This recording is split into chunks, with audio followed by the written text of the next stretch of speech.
It's good to go back to the Capital Wasteland. I honestly didn't expect the first video to do so well, but I'm glad it did because I adore Fallout 3 and I think that, overall, this is Bethesda's most complete game. In the past, I've talked about what I consider to be the top 5 best quests in Fallout 3. If you haven't seen that one, go ahead and check it out, a link in the description below. The only criteria for this list, just like the first video, is that no main quests are included, and that also includes the main quests of the DLCs like The Pit, Broken Steel and Point Lookout, as that would be unfair. So with that being said, hello, I'm Craig, this is Amalgamingle, and here's another top 5 quests in Fallout 3.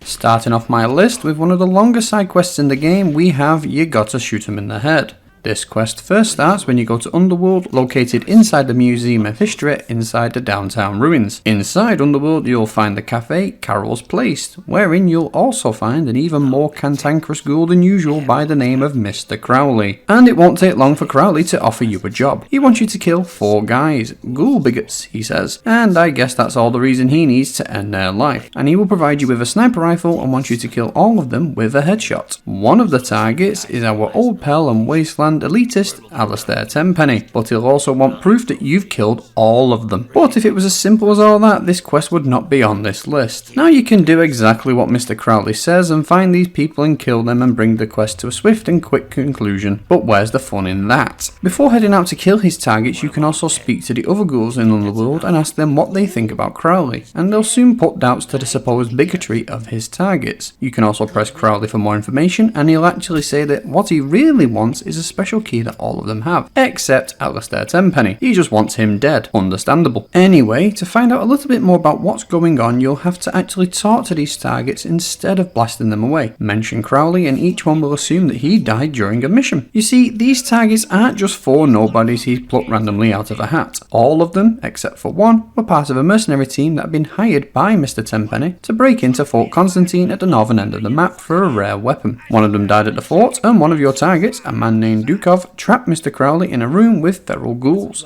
Instead of being killed, he himself was turned into a ghoul. So you can kill them all, or you can either bribe or persuade them if you've got a high enough speech check, and return these keys to Crowley. Regardless of how you do it, once you give the keys to Crowley, that's the end of the quest. But that's not really the end of our story. Once Crowley has all keys, he will leave Underworld and make a break for Fort Constantine. And here's where the fun really begins. Also, I guess spoilers, once outside of Underworld, killing Crowley will not have the rest of the ghouls in Underworld attacking you, meaning you can kill him and take the keys for yourself and make a break for the fort if you feel up for it. Fort Constantine is at the northwestern end of the map, not too far away from Raven Rock if you were there that far along in the main quest. And Fort Constantine is full of a lot of fun and interesting things. For starters, the fort is a storage depot for nuclear warheads. Many can be seen in the bomb storage building itself, and many of them are still primed and ready to launch. More on that in a second. The whole place is guarded by every kind of robot in the game. Protectrons, Robo-Brains, Mr. Gutsies, and Sentry Bots. The main building isn't really where the interesting stuff is. You see, off to the side is the CO quarters, and in here are a few useful items, from skill magazines and pre-war books if you're looking for a few caps and easy XP with the Brotherhood scribe at Arlington Library, and there's also the Big Guns bobblehead found in an open safe. But dig a little bit around and you'll come across Fort Constantine launch codes, and you'll also come across a door leading to the launch bunker. This is where the keys come in handy. You will need all the keys to unlock at least one of the many doors inside the launch bunker, and waiting for you behind one of these doors is a completely intact T-51B power armor. A nice little callback to the iconic armor from the very first Fallout game, even being the sole image on the box art. But look around a little more and interact with a certain terminal, and it appears that you can even launch some nukes yourself if you have the launch codes with you.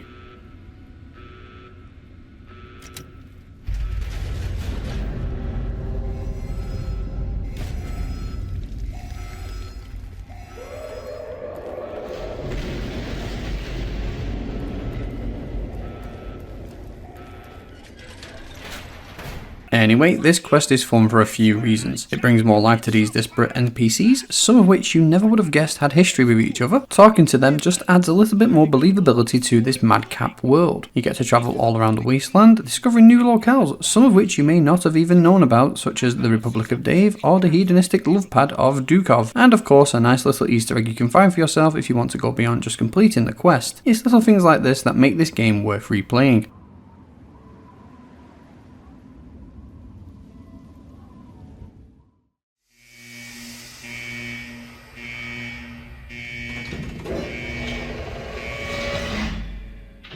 Next up, we have Trouble on the Home Front. This quest is made available 14 in-game days after you've completed the main quest, The Waters of Life. If you progress too far into the main story, however, this can be tricky to activate without using console commands. Anyway, once you're within the window, your Pip-Boy will pick up the Vault 101 distress signal. Listen to it and we'll hear our old friend Amata asking for help. It feels like you left home a long time ago, but I know you're still out there.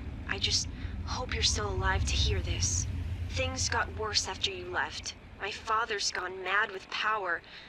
If you can hear this, please stop looking for your dad and help stop mine. Now instantly, this distress signal is dictated by whether or not you decided to kill her daddy when you left the vault to look for your daddy, leading to two different distress signals. Anyway, the long and short of it is that Amata is asking for help because the Overseer has gone mad since that whole ruckus caused by your father opening the vault and you being forced to flee. So you head back to Vault 101 to see what's going on. Upon getting inside, you'll find that the vault is currently in the middle of a civil war, although a cold civil war is a more apt description. Amata is leading one side against the Overseer and their side, and it comes down to this.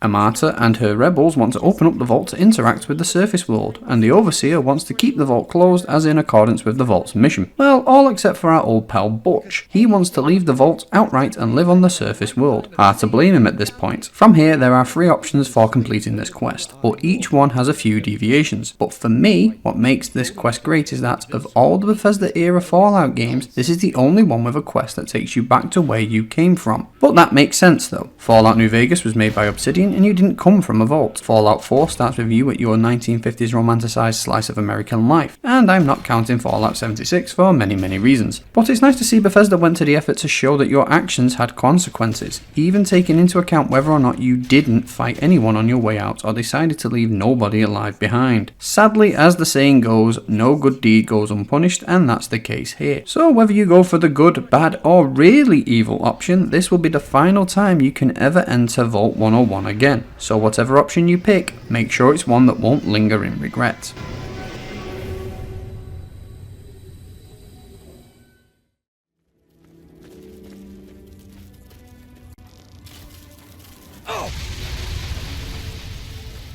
My middle entry is a love letter to the B-movies of the 1950s, and that's those. This quest is triggered as soon as you go anywhere near Greyditch, such as the Super Duper Mart or even Wilhelm's Wharf, where you will be approached by a teenage boy named Brian Wilkes, who wants you to help him find his father in the aforementioned town of Greyditch. Sounds simple enough until you get to Greyditch itself. It won't take you long to realise that this is not going to be so simple, as you will be attacked by giant ants. Now depending on your level and how much you've explored, that might not mean much, but these aren't just normal giant ants. These are giant fire-breathing ants, and there are a lot of them. Sadly for Brian, it also won't take you long to find his father's body, slain by said fire ants. On his father's body, you will find a key to a shack nearby. Inside that shack is the terminal of one Dr. Lesko. Reading the notes on the terminal will tell you to head to Marigold Station to locate the source of the fire ants and the doctor. Make sure you're prepared with lots of health items and well-repaired gear, because there is little distance between you and the fire ants inside Marigold Station, meaning you need to be fast on the draw regardless of your weapon preference. And there are a lot of fire ants to fight through, even before you get to their main home. Get through enough of them and you will come across the previously mentioned Dr. Lesko, now set up in a new makeshift laboratory setup,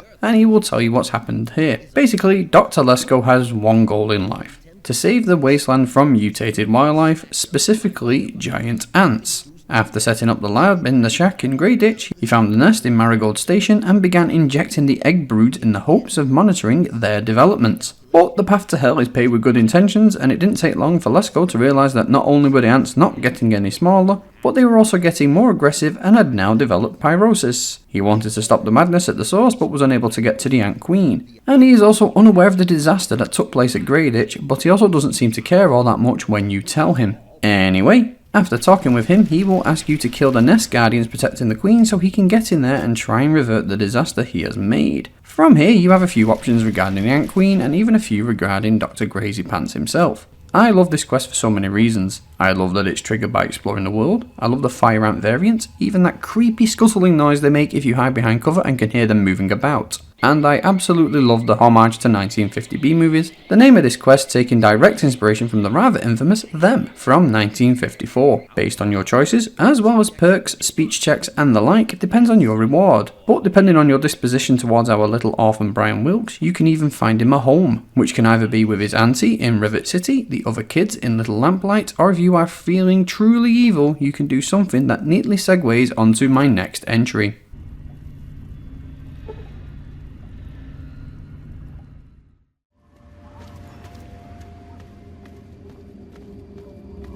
Fourth entry, and we have one for all of you devils of the wasteland. You know who you are. To start this quest, you need to head to Paradise Falls, somewhere around the middle of the map, but it's easy to spot due to the giant tall boy mascot holding a battered ice cream cone. Upon first arriving at Paradise Falls, you'll be stopped by the guard Grouse. It basically comes down to a simple thing. If you want to get into Paradise Falls, you're gonna have to do something for them first, and that thing is to bring them slaves. Thus starts the quest, strictly business. Grouse will give you the Mesmertron. Have I mentioned I love this game before? And a slave collar. You will be given 4 targets to go and grab. One of them is the former slave Flack, who now co-owns Flack and Shrapnel's weapon shop at Rivet City. Once you've got at least one of the people on the list, return to Grouse and he'll finally let you into Paradise Falls. Inside you'll be able to find shopkeepers and you can use it as a sort of evil version of Megaton if you like. You can even speak to the leader of the slavers, Eulogy Jones. And you can also find, somewhat ironically, the speech bobblehead in Eulogy's pad. But it should be obvious why this is on the list. Outside of destroying Megaton, this is probably the most evil thing you can do in the game. Some of those on Grouse's list are harder than others to capture, as if you are caught mesmerizing them and attaching the slave collar, NPCs will instantly turn hostile. And this could in turn lock you out of places like Rivet City or Tenpenny Tower, places with many vendors that are useful for your daily survival in the wasteland. But it doesn't just stop there. Speaking to Grouse again can trigger the strictly profitable quest, where he will give you more slave collars and send you out to bring him more slaves. Each one gives you evil karma and also caps. And to tie it back to my previous entry, if you're feeling really nasty, you can even sell Brian Wilkes to Eulogy Jones, since child slaves are also not off the table in Paradise. I can't believe everything you've done for me. Most people would have kept on walking when I ran up to them screaming like I did. I'll get my stuff together and move on out right away. Come visit me sometime.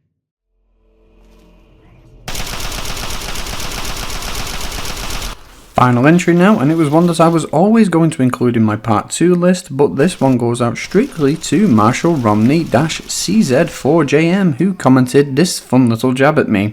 Well, sorry to say, Marshall Romney-CZ4JM, stealing independence didn't quite make the cut this time round, my friend, but you'll be happy to know that Riley's Rangers did. This quest can be started a few different ways. You can pick up the Ranger emergency frequency if you go anywhere near the Statesman Hotel, visiting the Ranger's hideout, and reading Riley's computer. Or the most common, which bookends this video nicely, brings us neatly back to Underworld. Inside the medbay of Ghoul Central, charmingly named the Chop Shop, you'll find the titular Riley sleeping on the bed. Trying to interact with her results in a text box saying that she appears to be in a coma. You'll then be approached by Dr. Barrows, who tells you that she was found half dead and will also explain who exactly these Riley's Rangers are. If you complete a speech check or even a medicine check for yourself if it's high enough, Riley will wake up and talk to you. After an initial chat, she'll explain what happened. She and her merry band of mercenaries were mapping the Vernon Square part of the downtown ruins where they were ambushed by super mutants. Trying to find cover, the group made for Our Lady of Hope Hospital only to find more super mutants inside. The fight kept escalating until they moved over to the adjacent Statesman Hotel, where they fought their way up to the hotel roof. Riley managed to get away with a stealth boy, probably to get to the ammo cache that was left behind by one of the team who didn't make it. Though it isn't stated in the game, it's likely that her stealth boy wore off and she had to fight off super mutants, hoping to find help where she was found outside Underworld, barely holding on for life. Anyway, she'll ask you to go and help her rangers because, as far as she knows, they are still alive and have only so much ammo left against an endless horde of super smiley super mutants. Agree to help and it begins the quest. Getting to the hotel is not easy. There is no direct way to get to the hotel rooftop unless you already have a fission battery on hand, allowing you to fix the elevator on the ground floor. If you don't have a fission battery, you're going to have to go over to the hospital and basically walk the walk the rangers did. And like when the rangers were there, this place is full of super mutants and their centaur guard dogs. And depending on if you have the Broken Steel DLC installed, there could be mutant overlords here too, who are absolute bullet sponges, and their tri-lasers do so much damage and can easily damage your limbs. You will need to fight your way through the hospital, across the makeshift bridge to the hotel, and make your way to the rangers stuck on the roof. And you should definitely try and find the body of Theo, the ranger who didn't make it, who has additional ammo and equipment for the crew. Once you've done that, you can head to the roof and talk with the rangers and explain why you're there, and you can give them all the extra ammo and equipment you just picked up. And make sure you also have a fission battery before you meet up with the rangers too, otherwise you'll have to go and get one and come back. After the elevator is fixed, you head down with them and fight your way out of the hotel lobby and head back to the ranger compound once you get the all clear. Once you get to the compound, the other rangers are already there, including Riley herself, and depending on whether or not the rangers all survived or not, depends on the reward you get from Riley. But if everyone makes it out, she'll give you ranger armor, which is a unique variant of the combat armor, as well as making you an honorary member of the rangers. What I love about this quest is that, of all the quests in Fallout 3, this is probably the most action heavy quest.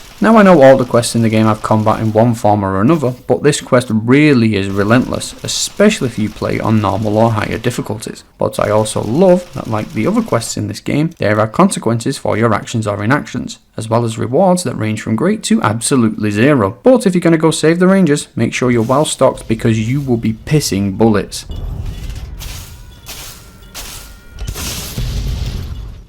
So there we are, another 5 great quests in Fallout 3. Let me know what you think of this particular bunch I included and what you will consider some of the best quests in Fallout 3 yourself. And as I said, check the link below to check out part 1 if you didn't see your favourite here. It might be over there instead. And stay tuned, I might come back and do a part 3. This game has many more great quests I didn't include. One quick thing I want to mention before I leave you all is that since the Oblivion Remastered shadow dropped out of nowhere in April, it is looking more likely that a Fallout Remaster will be on the way. If that's the case, I don't expect it to drop anytime soon, since Bethesda will still want people playing Oblivion right now. But I am going to do some tip videos regarding starting your first time in a Capital Wasteland if the game follows the overall same mechanics as the original. So stay tuned for that and other tips, including quick XP and cap boosts, bobblehead locations, super mutant behemoth locations, and more. I've been Craig, this is Amalgamingle, and thanks for watching.